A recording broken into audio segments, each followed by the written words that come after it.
Rohim Alfala, tersangka pencuri motor, akhirnya menyerah setelah dilumpuhkan polisi dengan tembakan karena mencoba melarikan diri saat proses penangkapan. Setelah dibawa ke Polrestabes Palembang dan menjalani pemeriksaan, ternyata tersangka sudah melakukan perbuatannya puluhan kali. Dia modusnya, dia sedang berjalan berdua dengan kawannya. Dilihat motor itu memang kuncinya masih digantung di kontak. Dia bilang sudah kau ambil saja, katanya. Dia muter, ngeliat situasi aman, dia balik lagi ke motor itu, diambil, langsung melarikan diri dan langsung dia jual ke Kabupaten Oki untuk BB-nya. Kita sedang mencari dan kita sudah dalami juga. Ternyata memang bukan hanya satu kali itu saja dia dilakukan oleh pelaku, ada sekitar 10 TKP lainnya.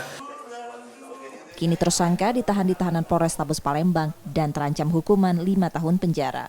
Yudi Kiswanto, Kompas TV, Palembang, Sumatera Selatan.